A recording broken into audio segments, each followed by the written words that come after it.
جی میرا یہ سوال تھا کہ ہم ابھی سارے دوست ریسنٹلی میڈیکل یونیورسٹی میں ایڈمیشن ہو گیا ہے ہمارا, تو یہ پوچھنا تھا کہ کون سی فیلڈس ایسی ہیں جو کہ مردوں کے لیے یا پھر میڈیکل اسٹوڈنٹ کے لیے صحیح نہیں ہے. جیسے مین گائنیکالوجسٹ ہوتے ہیں, اور اگر ڈرمیٹالوجسٹ ہے تو وہ نامحرم, ڈرمیٹالوجسٹ کا اسکن کا کام ہوتا ہے, تو اور اس کے بعد پلاسٹک سرجری ہے. تو اس میں کون سی ایسی فیلڈس ہیں جو کہ ہمیں سے گریز کرنا چاہیے؟ دیکھیں پلاسٹک سرجری میں ایک تو لوگ جل جاتے ہیں یا اس طرح کے واقعات آتے ہیں ان کی تو, لیکن بعض لوگ شو مارنے کے لیے بھی پلاسٹک سرجری کرواتے ہیں. بوڑھے ہو گئے تو اپنی اب استری سے تو سلوٹیں دور نہیں کر سکتے نا بھائی, وہ جھریاں پڑ گئیں تو بجائے اس کے کہ استری کریں تو وہ یہ تغییر خلق اللہ ہے, حرام ہے, ناجائز ہے. تو جو جس فیلڈ کا ہو نا اس سے اس فیلڈ کے بارے میں مشورہ لینا چاہیے.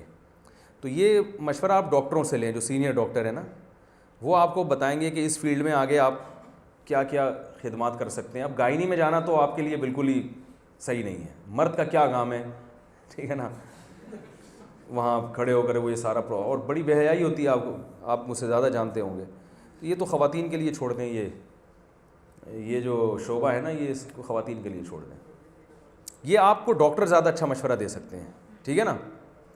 السلام علیکم مفتی صاحب, میرا سوال یہ ہے کہ پاکستان کی موجودہ سیاسی اور آئینی صورتحال کو دیکھتے ہوئے ایک طالب علم کے لیے وکالت کے شعبے میں جانا اور پھر اسی سے آگے سیاست میں جانا, عمومی سیاست جو ہوتی ہے وہ کیسا ہے؟ بہت خاندانی سوال ہے. میں جب بھی اس طرح کا بیان کرتا ہوں تو وکالت کا تذکرہ لازمی کرتا ہوں کہ جو وکیل بن سکتا ہے نا, جج بن سکتا ہے, وہ لازمی شعبے میں جائے. اور میں اکثر یہ واقعہ سناتا ہوں, لاہور سے ہمارے ایک دوست کا فون آیا, کہا لاہور ہائی کورٹ کے جج نے یہ فیصلہ کیا ہے جو بہت غلط ہے, شریعت کے بھی بالکل خلاف ہے, مفتی صاحب آپ جج کے خلاف بیان کریں. میں نے کہا میں نے اگر جج کے خلاف بیان کیا میری محنت بہت زیادہ صرف ہوگی, آؤٹ پٹ اس کا کچھ بھی نہیں ہے. محنت یہ ہوگی کہ جج کے خلاف بیان کر رہا ہے بھائی, اس میں جیل بھی جا سکتا ہوں, میرے خلاف پرچہ بھی کٹ سکتا ہے, توہین عدالت کا کیس بھی ہو سکتا ہے. آؤٹ پٹ کیا ہوگا کہ کچھ بھی نہیں ہوگا. ایک اور قانون بن جائے گا کہ آئندہ جج کے خلاف کسی مولوی نے بولا تو 6 مہینے کی جیل ہے. تو میں نے کہا اس کا بہتر طریقہ یہ ہے کہ آپ کے, ان سے میں نے پوچھا آپ کے کتنے بیٹے ہیں, یہ کتنے بچے ہیں, انہوں نے بتایا جتنے بچے. میں نے کہا ایک کو آپ نے سپریم کورٹ کا جج بنانا ہے. ابھی تو بچے چھوٹے ہیں, ابھی سے یہ نیت کر لو, ٹھیک ہے نا. اس کی ابھی سے اسی حساب سے تربیت کرنا. بولو نا کیا ہو گیا, شروع کر. تو میں نے کہا اسی طرح لاہور میں اگر 150 لوگ جو ایک ویژنری ہوں, ایک ویژن رکھتے ہوں, وہ اپنے بچوں کو سارے سپریم کورٹ کا جج بنانے کا نیت کر لیں گے تو ایک تو بنے گا نا. اور جو کسی ویژن کے تحت جا کے جج بنا ہوگا, تو میں نے کہا انشاءاللہ پھر لاہور جب سپریم کورٹ کا جج فیصلے نہیں کرے گا تو لاہور ہائی کورٹ کا جج کہاں سے کر سکتا ہے. تو یہ صحیح طریقہ ہے. 50-50 دیکھا ہے آپ لوگوں نے, وہ بچپن میں ہم دیکھتے تھے, اس میں آتا تھا یہ ہے غلط طریقہ, کچھ اس طرح آتا تھا نا. اس میں ایک دکھایا کہ ایک گورنمنٹ کا ایک آفیسر جو ہے نا وہ سو رہا ہے, تو فوراً وہ ایک بڑا آفیسر آیا, اس نے اس کو سسپینڈ کر دیا, یار تم یہاں بیٹھے ہوئے ہو, تم سو رہے ہو. تو اس نے لکھا یہ آفیسر کے لیے آفس میں سونے کا ہے غلط طریقہ. اب ہم آئیے آپ کو بتاتے ہیں آفس میں سونے کا صحیح طریقہ. یہ یوٹیوب پہ لکھ کے آ جائے گا, بڑا دلچسپ ہے. تو پھر اس نے بتایا کہ ایسے سوتے ہیں نا, بالکل ایسے تمیز سے بیٹھیں, پین ہاتھ میں, آگے فائل رکھی ہوئی ہے, اور پھر آپ نے ہاتھ ایسے کیا اور ایسے سو گئے. لوگ آ رہے ہیں جا رہے ہیں, کوئی کچھ نہیں کہہ رہا. وہ بالکل ہی بےہودہ طریقے سے پڑا ہوا تھا نا خراٹے لے کے. تو انہوں نے بتایا یہ آفس میں سونے کا صحیح طریقہ, ٹھیک ہے نا.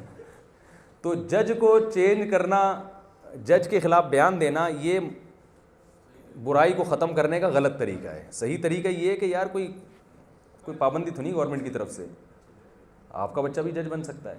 تو وکالت کے شعبے کی طرف لازمی جائیں. جو لوگوں پہ ظلم ہو رہا ہے نا, وہ صحیح وکیل ہوگا, چونکہ بہت کم ہے, مارکیٹ میں ملتے ہی نہیں ہیں, ٹھیک ہے نا.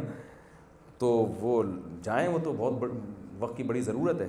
کیونکہ ان کے پاس میڈیا ہے, ہمارے پاس میڈیا ہے ہی نہیں ہے, سمجھ رہے ہیں نا. ہم جب بات کریں گے تو آپ لوگوں نے سن لی اور کچھ ایک چینل پہ چلی گئی, نہ کوئی ٹیلی ویژن کوئی چینل ہے ہمارے پاس, نہ کوئی ایسے, یعنی ایک آدمی گدھے پہ بیٹھ کے سفر کر رہا ہے اور ایک ہوائی جہاز میں بیٹھ کے, تو کتنا فاصلہ ہے نا دونوں کی دوڑ میں. تو اپنی بات پہنچانے کے لیے اس وقت جو اس میڈیا کا استعمال ہے, جو یعنی ٹیلی ویژن کے جو مختلف چینلز ہیں, ان کے ذریعے جو بات پہنچتی ہے نا لوگوں تک, وہ بہت اسپیڈ سے پہنچتی ہے, اور ہماری جو بات ہے نا وہ اس کی رفتار ہی نہیں ہے. تو ظاہر ہے پھر وہ یعنی انقلاب تو اسی جانب سے آئے گا نا. تو پہلی بات تو یہ کہ آپ لوگوں میں سے کوئی یعنی کوئی میڈیا پہ محنت کرے, کوئی چینل وینل بنائے ٹیلی ویژن کا جا کے, ایسا اس طرف بھی آئیں یہ, ٹھیک ہے نا. اور پھر اس کی کچھ پالیسیاں ہوں. تو ہمارا تو کوئی چینل ہی نہیں ہے, تو وہ پروپیگنڈا ظاہر ہے وہی انہوں نے بنا لیا ہے, وہ سب کچھ کر رہے ہیں. تو یہ اس وجہ سے ایسا ہو رہا ہے. اچھا میرا آخری سوال یہ تھا کہ اور سوری بات کاٹ رہا ہوں, دوسرا ابھی چلو جتنے لنگڑے لولے چینل ہیں انہی پہ احتجاج ریکارڈ کروایا جائے, سمجھ رہے ہیں نا, انہی پہ, کہ یہ خواتین کی آزادی کے نام پہ بربادی ہے. خواتین کی آزادی کا مطلب یہ ہوتا ہے کہ مرد کی خواتین تک پہنچنے میں مرد کو آزادی دے دی جائے. اسلام نے بڑے یعنی اسلام میں مرد کے لیے عورت تک پہنچنے میں بڑے پاپڑ بیلنے پڑتے ہیں. اس کے ابا سے بات کرنی پڑتی ہے, بھائیوں سے بات کرنی پڑتی ہے, پھر مہر رکھنا پڑتا ہے, پھر جناب وہ دیکھتے ہیں کہ ہمارے جوڑ کا ہے بھی کہ نہیں ہے, اور پھر جناب اس میں مہر دینا پڑتا ہے, پھر ساری زندگی اس کا نان نفقہ, پھر اس کی اولاد کا خرچہ, پھر اس کی بیماریوں کا خرچہ, ٹینشن ہی ہے نا. تو اب جب عورت کو اتنا آزاد کر دیا تو مرد کے لیے اپنی خواہش پوری کرنا بہت آزاد ہو گئی. اس میں عورت کی بربادی ہے.